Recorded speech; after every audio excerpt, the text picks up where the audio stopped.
Good morning and welcome back to Football Morning Show. Masih bersama gua Hanif Tamrin yang tetap setia menemani aktivitas pagi kalian setiap jam 7 pagi. Dan tentunya kawan-kawan, ini adalah hari ke-18 ya. Untuk menjalani ibadah puasa, tetap semangat. Dan juga pastinya buat kalian yang juga non-Islam, gak apa-apa kawan-kawan. Mungkin ada yang juga mau ikutan war takjil. Itu dia. Nice dream juga dong. Iya, namanya juga toleransi kawan-kawan. Ya, dan tentunya kita akan menyapa-nyapa dulu para komunitas My Friends yang tentunya sudah bergabung di kolom komentar. Antara lain ada psikolog spesialis tes IQ. Banyak banget yang tes IQ belakangan ini guys ya. Dan juga ada tukang tahu bulat yang lagi keliling guys. Itu dia. Nah, buat kalian yang profesinya merupakan tukang tahu bulat tetapi bermimpi untuk bisa nonton langsung Piala Dunia 2026, tentunya itu bisa kalian wujudkan dengan support dari Rexona kawan-kawan. Ya, ikuti Rexona berburu trip FIFA World Cup 2026 berhadiah trip nonton langsung Piala Dunia 2026 di Amerika Serikat. Dan ada juga hadiah-hadiah lainnya seperti hadiah PlayStation, jersey eksklusif, dan berbagai macam hadiah menarik. Caranya gampang. Kalian tinggal ingat 3S. Shop, selfie, dan submit. Ya, itu dia guys. Shop itu tentunya kalian wajib beli produk Rexona ya, yang mana aja, bebas, dan pastikan kalian simpan struknya. Kalau beli online juga tinggal di screenshot dan kalian tinggal langsung submit ya ke WhatsApp Rexona yang ada di sini nih. Tuh ya, ada QR code-nya. Kalian tinggal masukin situ, dan jangan lupa juga buat kalian selfie di beberapa spot terdekat dari tempat tinggal kalian, di mana itu ada billboardnya brand ambassador Rexona yang baru. Nah, dua-duanya tinggal disubmit teman-teman, dan nanti akan ada lucky draw buat kalian bisa memenangkan hadiah-hadiah yang tadi sudah gua sampaikan. Nice dream. Ya, tentu kita langsung mulai dulu ya materi hari ini kawan-kawan, di hari Senin yang indah ini. Tentu dengan semangat positif kita mulai dulu dari Espanyol. Anjay ya. Dari Spanyol kita mengkonfirmasi jika Atletico itu mengkonfirmasi tentang masa depan dari pemain andalannya Antoine Griezmann ya. Karena ini memang ada beberapa ketertarikan dari klub MLS, terutama Orlando City yang gencar dikabarkan ingin mendapatkan jasa dari Antoine Griezmann secepat mungkin untuk musim MLS yang baru di 2026. Dan hal ini dikonfirmasi oleh Matteo Alemany, Direktur Sepak Bola Atletico Madrid, terkait positioning dari Atletico terhadap ketertarikan tim-tim MLS. Disampaikan oleh Matteo Alemany, Griezmann masih memiliki musim ini dan 2 musim lagi bersama kami. Antoine sedang dalam performa luar biasa dan memainkan beberapa pertandingan yang sangat bagus, dan dia masih memiliki kontrak dan akan tetap bersama kami ya. Itu yang disampaikan oleh Matteo Alemany, karena menurut Fabrizio Romano juga komunikasi antara Orlando dengan perwakilan Griezmann ini masih berjalan dengan intens, dan Griezmann memang memiliki keinginan untuk bisa bermain di Amerika Serikat sebelum pensiun, dan ada kemungkinan besar pada musim panas nanti ini akan menjadi tahun terakhir dia tentunya bermain untuk Atletico. Ya, itu dia kawan-kawan. Dan ada juga rumor yang cukup mengejutkan datang dari Barcelona dan juga Atletico Madrid yang memantau situasi Martin Odegaard. Barcelona dan Atletico sama-sama memantau situasi Odegaard karena Arsenal siap melepas Odegaard di musim panas nanti akibat dari penurunan performa sang kapten, dan apabila ada tawaran yang cukup fantastis. Nah, harga yang dipatok oleh Arsenal antara lain adalah 100 juta euro, dan dilaporkan Arsenal itu perlu melakukan penjualan pemain bernilai besar karena ingin menyeimbangkan keuangan klub setelah pengeluaran transfer jor-joran yang sudah dilakukan sejak musim panas kemarin. Dan Odegaard dianggap sebagai kandidat yang bisa mengenerate tentunya biaya transfer yang cukup besar, dan perannya di squad Mikel Arteta itu mulai tergantikan secara berkala oleh Eze maupun juga Kai Havertz ya, yang sebelumnya merupakan sosok indispensable. Kita lihat dulu beberapa statistik dari penampilan Odegaard terutama di musim ini yang memang tidak segacor awal-awal karirnya bersama Arsenal ya. Dari 20 penampilan, Martin Odegaard baru mencetak 1 gol dan juga baru membuat 5 assist kawan-kawan. Jadi ini adalah penurunan penampilan yang sangat-sangat signifikan jika dibandingkan dengan musim lalu di mana dia sudah tampil 30 kali, membuat 3 gol dan 8 assist ya. Jadi beberapa dampak dan influence terhadap pertandingan terlihat jelas penurunannya. Dan itu membuat tentunya ini menjadi salah satu concern dari staf kepelatihan Arsenal terkait bagaimana mereka bisa merevitalisasi penampilan dari sang kapten. Kurang lebih begitu kawan-kawan ya. Dan dari Espanyol kita sekarang masuk dulu ke Premier League. Oke, dari Premier League kita awali dari Liverpool yang melakukan protes keras ke platform Twitter atau sekarang bisa dikenal dengan platform X. Berawal dari beberapa pengguna yang meminta AI-nya Twitter ini atau Grok membuat konten yang sangat-sangat ofensif tentang Liverpool terkait dari tragedi Hillsborough dan juga Heysel Stadium disaster. Dan respon AI itu berisi hinaan ekstrim terhadap fans Liverpool dan penggunaan kata-kata yang extremely rude atau sangat-sangat kasar. Dan akhirnya pengguna lain meminta Grok membuat juga postingan terkait almarhum Diogo Jota dan akhirnya itu memicu backlash ya di platform tersebut dan secara resmi Liverpool berhasil meminta postingan tersebut untuk dihapus atau di take down dan konten itu sudah tidak bisa ditemukan lagi. Ya, kurang lebih seperti itu kawan-kawan dan ini merupakan preseden karena sebelumnya agak sulit untuk bisa melakukan atau mengcombat hal-hal seperti ini di sosial media. Dan juga ada kabar dari Andy Robertson yang menegaskan komitmennya untuk tetap berada di Liverpool hingga klub kesayangannya itu tidak membutuhkan jasanya lagi.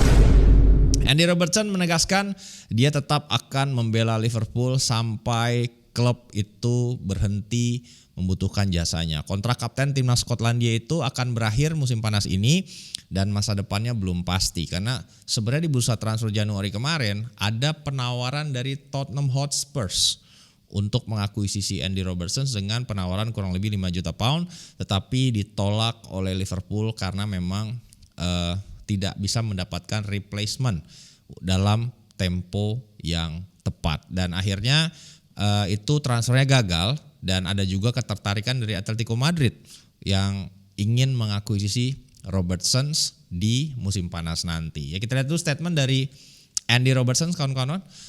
Saya sudah berkomitmen kepada Liverpool selama 8,5 atau 9 tahun terakhir. Dan saya akan tetap berkomitmen sampai klub tidak lagi membutuhkan saya. Klub ini sudah memberi saya segalanya dan saya juga telah memberikan segalanya untuk klub ini.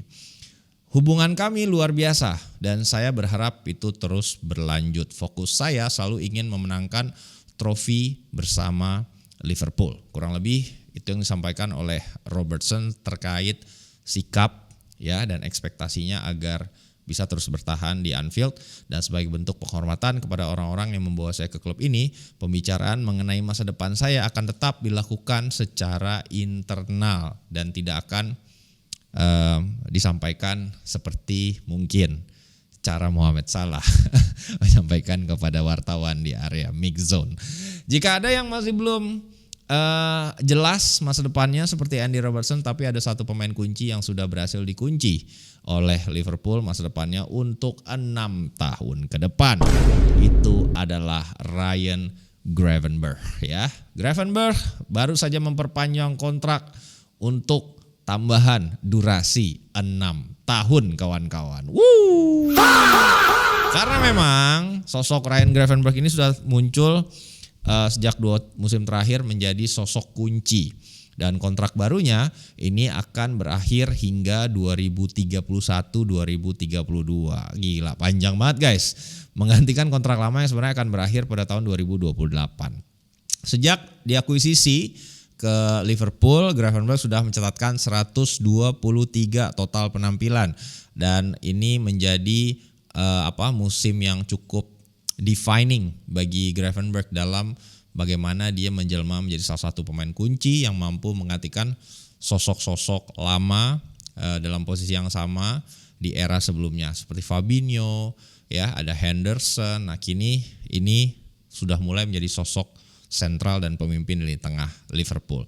Musim ini pemain berusia 23 tahun itu telah mencatatkan 36 penampilan, 4 gol dan 6 assist di seluruh kompetisi dan Liverpool menilai Gravenberch salah satu gelandang tengah terbaik di Eropa dan percaya masa-masa keemasannya masih akan ada di depannya ya. Disampaikan oleh Gravenberch setelah konfirmasi penandatanganan kontrak baru, saya sangat bangga bisa memperpanjang kontrak di klub sebesar ini. Saya sangat senang bisa bertahan di sini selama bertahun-tahun ke depan. Saya merasakan kepercayaan dari klub dan juga dari pelatih. Keputusan ini sangat mudah bagi saya. Target jangka pendek saya adalah mengakhiri musim sebaik mungkin. Dalam jangka panjang, saya ingin memenangkan lebih banyak gelar bersama Liverpool. Itu yang disampaikan oleh Gravenberch dan tentu antara lain beberapa nama-nama yang ada di posisi lini tengah Liverpool sekarang juga akan segera dikonsider masa depannya oleh Liverpool. Seperti Szoboszlai yang juga akan habis di 2028. Kemudian juga ada nama-nama seperti Alexis Mac Allister dan juga Curtis Jones yang kontraknya pun sudah akan memasuki 2 hingga 3 tahun sisa berakhir. Ya, kurang lebih gitu teman-teman. Dan ada juga kabar unik dari Manchester United di mana lagi-lagi staf yang dibajak untuk mengisi jabatan Head of Academy diambil oleh Sir Jim Ratcliffe dari sang rival tetangga Manchester City. Bedol desa bro, ya bedol desa ini ibarat kata ya di era-era gua dulu kalau ada yang pindah TV nih, ada kali tuh 60-70 staff yang diangkut bro ya. Ini pindah tim Omar Bereda, Jason Wilcox dan kan udah pernah gue breakdown total ada 8 staff kunci yang dibedol desa oleh Sir Jim Ratcliffe dari City ke Manchester United ya. Di episode-episode sebelumnya udah pernah gue detailin bahkan sampai head PR-nya aja guys. PR kan bisa maksud gue dari lulusan mana aja ya. Nggak harus dari Manchester City nih head PR ya. Tapi ini sampai PR aja guys. Itu diambil dari City dan teranyar lowongan Head of Academy itu akhirnya diisi oleh Hughes dari Manchester City ya. Dia sudah mengabdi di City selama 12 tahun. Dia yang bekerja di Akademi Manchester City dan juga terakhir menjabat sebagai Head of Coaching di akademinya City. Hughes adalah salah satu nama dari sekian nama sebelumnya yang dihadirkan ke Akademi Manchester United terkait perubahan struktur akademi yang terjadi setelah investasi besar-besaran Sir Jim di awal 2024. Menurut Ratcliffe, ya, kualitas akademi MU itu terus mengalami penurunan dan berbeda dengan City yang dalam beberapa tahun terakhir berhasil mengorbitkan nama-nama besar seperti ya kalian semua tahu Cole Palmer ya, Delap, Jeremy Frimpong gitu dan nama-nama lain seperti Morgan Gibbs White. Jadi banyak lah dan itu yang menjadi alasan dari kurang lebih alasan Sir Jim Ratcliffe untuk membajak nama-nama tersebut. Dan sebenarnya ini cukup ironis karena kan dari sisi akademi United itu jauh lebih produktif sebenarnya secara historis. Ya kita lihat dulu nama-nama hasil jebolan dari Akademi United yang selama ini sudah menjelma kawan-kawan dari setiap dekade ya. Kalau kita ambil per dekade deh, per 10 tahun selalu ada nama-nama yang tumbuh menjadi bintang global ya. Dimulai dari Class of 92 ada David Beckham, Ryan Giggs, Paul Scholes, Gary Neville, Phil Neville, Nicky Butt, banyak lah itu ya. Ini adalah salah satu periode tersukses dalam ke akademi mereka. Masuk ke era 2000-an ada juga nama-nama seperti Darren Fletcher, Gerard Pick, Johnny Evans ya, Danny Welbeck gitu dan beberapa nama-nama lainnya juga. Masuk ke era 2010 itu pun ada bintang-bintang global seperti Paul Pogba, Jesse Lingard, Januzaj, Marcus Rashford gitu. Kemudian terakhir di era 2020-an itu ada Mason Greenwood, Alejandro Garnacho, Kobbie Mainoo, Elanga, Dean Henderson, macam-macam lah gitu. Jadi sebenarnya menurut gua cukup unik ya langkah ini diambil. Karena menurut gua nggak perlu ya, mungkin mengalami penurunan tapi itu nggak signifikan sebenarnya. Dan sebenarnya juga ada salah satu bakat yang akhirnya tuh lolos dari genggaman United. Itu uniknya adalah pemain yang mencetak gol ke gawang MU ya saat mereka dikalahkan oleh Newcastle United akhir pekan lalu. Itu adalah Will Osula yang sebelumnya itu pernah menjalani trial ya bersama Manchester United ketika dia masih berusia sangat-sangat muda ya. Setelah mencetak gol ke gawang United pekan lalu, postingan lama 2014 dari akun Twitter resmi United tentang Will Osula itu kembali viral kawan-kawan. Pada 2014 Osula masih berusia 11 tahun dan menang Soccer Schools World Skills Final di Old Trafford, kurang lebih begitu. Dan trofi itu diserahkan oleh legenda United Brian Robson dan juga Gary Pallister. Kompetisi tersebut melibatkan pelatih United yang berkeliling lebih dari 80 negara untuk menilai talenta muda berusia 8 sampai 12 tahun. Dan pelatih Andrew Stokes mengingat Osula sudah sangat menonjol secara teknik saat dia masih kecil. Bahkan disebut the next mini Cristiano Ronaldo karena kontrol bola dan juga gerak dari skills kakinya. Ya ini sayang sekali ya, harusnya bisa diamankan nih kalau dulu masih era Sir Alex mah tidak akan slip dari tangan MU kawan-kawan. Dan kita tinggalkan Manchester United, ada juga kabar yang cukup buruk bagi Arsenal pasca laga FA Cup kemarin di mana beberapa pemain Arsenal harus ditarik keluar akibat cedera. Mikel Arteta mengatakan jika beberapa pemain kunci Arsenal itu menderita cedera dalam kemenangan atas Mansfield Town di lanjutan FA Cup putaran kelima. Dua pemain utama yang mengalami permasalahan cedera adalah Leandro Trossard dan juga Riccardo Calafiori, dan keduanya harus ditarik keluar karena permasalahan ini. Kita lihat dulu statement dari Arteta. Trossard dan Calafiori mengalami sedikit permasalahan kecil. Mereka tidak merasa cukup nyaman untuk melanjutkan pertandingan. Mereka memang sudah memiliki masalah fisik sebelum pertandingan. Dengan jumlah pertandingan yang kami jalani, tuntutannya sangat tinggi dan ini satu-satunya waktu untuk mencoba membersihkan masalah yang mereka alami agar bisa memulai periode 2 minggu berikutnya sebelum jeda dengan kondisi terbaik. Dan sebelumnya Arteta sudah membuat 9 perubahan di starting 11 saat terakhir kali menang dari Brighton Hove Albion dan memberikan beberapa kesempatan bermain kepada pemain muda seperti Max Dauman yang baru saja sembuh dari cedera, kemudian Marley Salmon yang juga masih berusia 16 tahun, Jayden Dixon yang masih berusia 18 tahun dan membuat debut sebagai pemain pengganti. Beberapa pemain penting yang kemarin tidak masuk dalam line up di FA Cup juga diistirahatkan, antara lain Declan Rice, Zubimendi, David Raya dan pastinya Gabriel Magalhaes. Dan tentu ini dilakukan oleh Arteta dalam memanage skuadnya yang masih tentunya on the track untuk bisa meraih gelar quadruple ya.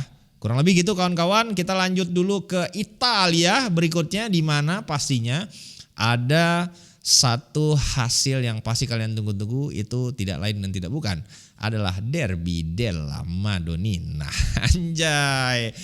Allegri Ball is back to haunt Internazionale Milano, di mana Inter itu kembali kalah dari AC Milan di partai derby, dan itu berarti kawan-kawan AC Milan sudah tidak pernah kalah dari Inter dalam partai derby sejak 2024. Ya, Nice dream sekali. Ya, kita semua tahu hasilnya di mana Milan kembali keluar menjadi pemenang di derby ini lewat gol semata wayang dari Pervis Estupinan pada menit ke 35. Dan ini cukup untuk mengunci kemenangan 3 poin atas Inter Milan ya. Dan ini tipikal Allegri banget. 1-0 tahan aja tuh sampai menit 95 ya.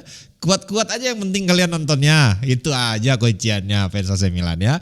Kemenangan ini memperpanjang rekor positif Milan di derby karena Rossoneri sudah tidak terkalahkan dalam 7 edisi derby terakhir.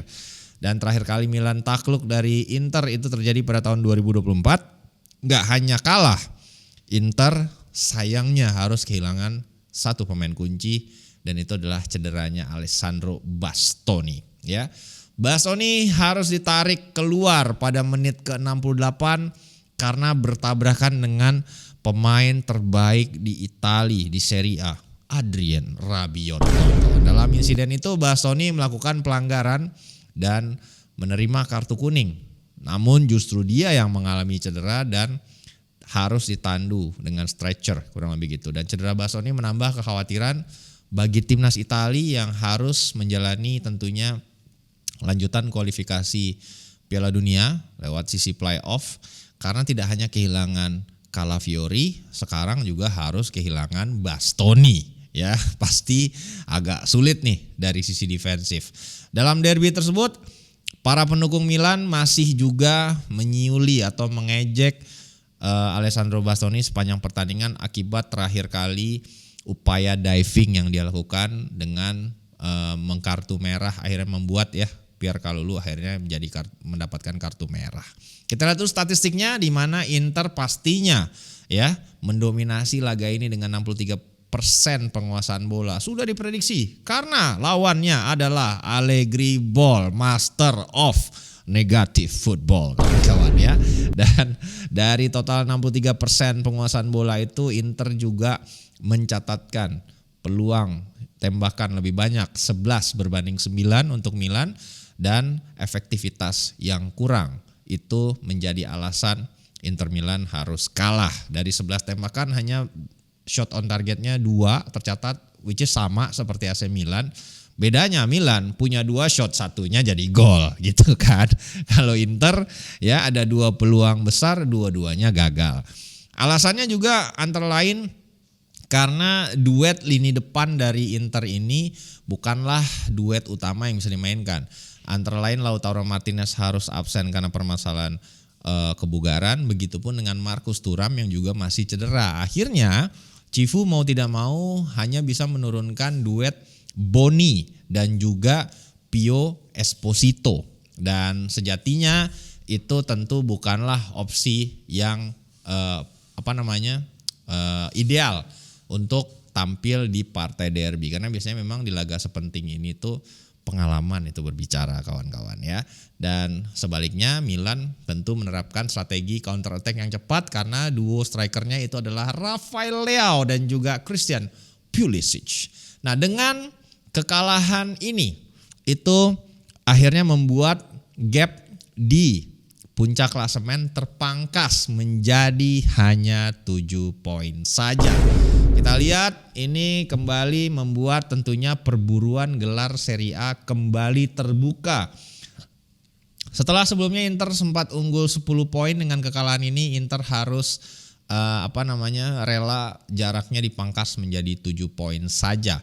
Namun teman-teman, kenapa gue bilang race-nya kembali terbuka? Karena Inter masih harus menjalani 3 partai tricky di lanjutan pekan-pekan berikutnya. Antara lain minggu depan langsung akan bertemu dengan Atalanta yang merupakan laga tricky, dan Inter masih harus bertandang ke ibu kota Italia, kota Roma, untuk menghadapi baik AS Roma maupun juga Lazio, dan berpotensi tentunya bisa tersandung dan kehilangan poin di partai tersebut. Sebaliknya AC Milan juga sisa jadwalnya nggak mulus-mulus amat karena masih akan menghadapi Juventus juga kurang lebih nanti di bulan Mei ya. Jadi kita lihat ini masih terbuka lebar. Kalau memang akhirnya ada tersandung lagi, mungkin peringkat 2 bahkan 3 bisa mencoba untuk memotong ya gap, kurang lebih seperti itu. Nah, setelah kekalahan ini BP Marotta itu angkat bicara dan berkata jika banyak sekali pihak-pihak yang iri dengan kesuksesan Inter Milan. Gimana? Fans Milan, fans Juve, fans Napoli, fans Roma, fans Lazio, fans Fiorentina, apakah kalian memang merasa jika banyak sekali pihak-pihak di Italia yang iri dengan kesuksesan Inter? Bro Marotta, ada periode di mana Juventus 9 tahun juara, bro. Jadi ada yang lebih panjang dari Lau ya. Jadi santai aja bro Marotta ya gitu. Mungkin yang iri itu pihak-pihak yang ini aja sama Marotta gitu ya, yang mungkin dekat terus akhirnya sekarang jadi tidak dekat. Itu biasa dalam pergaulan bro ya. Disampaikan oleh Marotta 5 tahun terakhir Inter adalah tim tersukses di Italia. Namun itu membuat mereka juga menjadi sasaran kritik katanya gitu. Sejumlah kritik yang sering muncul narasinya antara lain, ini versi Marotta ya. Pertama, walaupun menang dinilai tidak tampil menghibur ya. Gaya sepak bolanya tuh boring katanya gitu. Kemudian yang kedua, tudingan dibantu oleh wasit gitu. Nah, terus juga ada sebuah dogma jika keunggulan Inter di puncak klasemen dengan gap point yang cukup besar itu dianggap wajar karena Inter memiliki kualitas skuad terbaik di Italia. Disampaikan oleh Marotta, biasanya tim yang sering menang akan menarik kecemburuan atau kritik berlebihan yang tidak berdasar. 5 tahun terakhir Inter tim yang paling banyak menang di Italia dan kami harus bisa menghadapi kritik itu. Tidak ada gunanya terus terlibat dalam kontroversi. Itu yang disampaikan oleh Marotta, kalian boleh setuju boleh tidak. Kalau gue sih gak setuju ya, tapi kalau fans Inter mungkin setuju. Gitu guys. Ya, dan untuk menutup episode hari ini kawan-kawan, kita juga akan merecap sedikit untuk daftar pemain yang sudah resmi dipanggil oleh Coach John Hartman dalam list provisional squad atau squad pendahuluan yang nanti akan ditrim lagi ke depannya untuk berlaga di FIFA Series nanti. Itu dia. Sudah disampaikan kemarin lewat website PSSI dan juga akun sosial media Timnas Indonesia. John Hartman resmi memanggil pemain-pemain yang akan berlaga untuk seleksi FIFA Series. Ada beberapa takeaways. Yang pertama itu adalah kembalinya Elkan Bagot. Tentu ini adalah sebuah kabar positif yang layak tentunya diapresiasi dan dirayakan kembali oleh fans Timnas karena sudah absen dalam beberapa periode kemarin, baik ketika masih dilatih pelatih sebelumnya maupun ketika dilatih oleh Coach Shin Tae-yong. Nah, ini sekaligus juga mengindikasikan jika emang John Hartman ini ingin merangkul semua pemain yang memang berpotensi bisa membawa timnas berprestasi. Kita memulai dari clean slate lagi kawan-kawan, dan tentunya dengan kehadiran Elkan Bagot tentu kedalaman pertahanan kita akan semakin baik lagi. Kemudian juga ada antara lain takeaways di mana Tom Haye dan Patinama yang tidak dipanggil karena memang masih harus menjalani akumulasi sanksi 4 pertandingan setelah protes terakhir kita tereliminasi ya dari putaran keempat kualifikasi Piala Dunia. Kemudian juga update-nya yang tidak dipanggil ada juga dari Marcelino dan juga Mes Hilgers yang masih cedera. Begitupun dengan Asnawi, kemarin ketika gua ketemu itu masih ACL teman-teman dan harus mengalami recovery 7 bulan ke depan, dan juga ada Pratama Arhan yang masih mengalami cedera lutut. Jadi itu antara lain yang tidak dipanggil. Tom Haye, Patinama itu sanksi scoring, Marcelino, Mes, Hilgers dan juga Asnawi dan Arhan yang masih cedera ya. Kita lihat dulu skuad lengkapnya yang dipanggil mulai dari posisi kiper, antara lain ada Emil Audero, Martin Pas, ada Nadeo, Cahya Supriyadi, dan Hernando Ari. Mungkin ini nanti akan ditrim menjadi 3 biasanya teman-teman untuk bisa mengisi posisi kiper ya. Kiper pertama, kedua, dan ketiga. Lanjut di lini belakang, ini cukup rame nih. Pastinya kapten kita Jay Izes, kemudian ada Kevin Dix yang merupakan pemain Asia tersubur sekarang di Jerman. Lanjut ada Dean James, Bagot, Justin Hubner, Nathan Choaon, Donitri, Rizky Ridho, Sandy Walsh, Fajar Faturrahman, Muhammad Ferrari, dan juga ada Yance Sayuri. Oke, kita lanjut untuk posisi lini tengah. Itu antara lain yang dipanggil adalah ada juga di situ Calvin Verdong, Joey Palupesi, Eliano Reinders, Ivar Jenner, Jordi Amat. Uniknya ini masuk ke klasifikasinya ke lini tengah nih, meskipun sebenarnya dia defender. Mark Klok, Kambuaya, Witan, Egy, Tim Gapens, Arkan Fikri, Ezra Walian, dan juga Victor Detan. Akhirnya Victor Detan dipanggil guys, karena ini udah lama nih gue ngelihat potensinya. Ya, dan di posisi striker beberapa pemain yang dipanggil antara lain ada Miliano Jonathans, Ole Romani, Ragnar Oratmangun, Beckham Putra, Mauro Zylstra, Ramadan Sananta, Yakob Sayuri, Adrian Wibowo, Jens Schrijven, dan tentunya pemain yang akan live bareng kita nanti di hari Rabu untuk ngabuburit Hoki Erling Caraka. Nice dream. Ya, tentu ini adalah berita yang cukup positif karena mayoritas dari pemain-pemain kunci itu dipanggil oleh Coach John Hartman dan semua tentu akan memulai dari lembaran yang baru. Kita harapkan timnas kita kembali berprestasi teman-teman. Tentunya diawali dari FIFA Series ini untuk menjadi pathway kita untuk mulai berprestasi. Siapa tahu kan kita bisa menjuarai Piala Asia 2027 nanti. Itu dia kawan-kawan hari ini temanya dan beberapa update dari klub kesayangan kalian. Jangan lupa buat tetap nonton FMS. Hari ini ada FMS Ngabuburit jam 4 sore bersama Asnawi Mangku Alam. Gitu. Jangan ketinggalan. Ini reminder nih, pasang pengingatnya jam 4 sore nanti sambil nungguin buka puasa nonton tentunya gua bareng Asnawi jam 4 sore di channel YouTube Hanif Tamrin. Dan as always kawan-kawanku, terima kasih buat kalian semua yang tetap mensupport FMS. Semoga ibadah puasa kalian lancar dan tetap semangat ya menjalani hari Senin ini. 1 minggu lagi teman-teman, sisa ya kurang lebih 8 hari lagi lah sebelum akhirnya kita cuti bersama untuk lebaran, bisa ketemu keluarga di kampung ya, dan juga mudik ya. As always kawan-kawanku, tetap semangat menjalani hari, stay positif. Buat kawan-kawan yang belum dapat kerjaan, kita doakan bersama segera mendapatkan pekerjaan berikutnya. Buat teman-teman yang dalam perjalanan menuju kantor, itu tentu diberikan semangat positif ya untuk bisa menyelesaikan pekerjaan-pekerjaan yang kuliah, sekolah, semuanya semua lancar. Oke? As always kawan-kawanku, have a lovely day.